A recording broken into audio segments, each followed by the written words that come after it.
խնդրում եմ, մի պահ սպասեք։ Ես ուզում եմ աղոթել ձեզ համար։ Սա ոչ մի պատահականություն չէ։ Աստված ուզում է, որ դուք այսօր լսեք այս խոսքերը։ Տեր, շնորհակալ եմ, որ թույլ տվեցիք այս մարդուն կանգ առնել եւ լսել իմ աղոթքը։ Ես հավատում եմ, որ նրա սիրտը հիմա բաց է, որովհետև դուք գիտեք, որ նա երկար ժամանակ է սպասել այս պահին։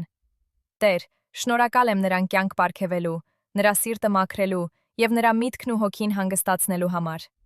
Ընդունիր նրա անցյալը, ներկան եւ ապագան։ Աստված օրհնի նրա ընտանիքը, պաշտպանելով նրանց ամեն վնասից եւ կորուստից։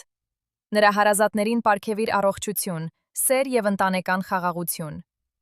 Իմ Աստված, բուժիր նրա մարմինն ու հոգին, մաքրիր նրա արյունը եւ վերացրու նրա ցավն ու անհանգստությունը։ Ուժ եւ ապաքինում պարգևիր նրանց, ում նա սիրում է, եւ պահպանիր նրանց հիվանդություններից զերծ։ Ամենից առաջ, իմ Աստված, ների՛ր այս մարդուն եւ նրա ընտանիքին իրենց բոլոր մեղքերի համար։ Լվացիր նրա երիտասարդության եւ այսօր գործած սխալները։ Հեռացրու նրա հոգուց անեծքները, բեռները եւ պատժերը։ Նրան պարգևիր նոր կյանք, որը թույլ կտա ապրել առանց վախի եւ անհանգստության, քո ողորմության լույսի մեջ։ Եթե ընդունում ես այս աղոթքը, խնդրում եմ գրիր. Ամեն, մեկնաբանությունների բաժնում եւ կիսվիր այն քո սիրելիների հետ։ Այսօր Աստծո օգնությունը կհասնա։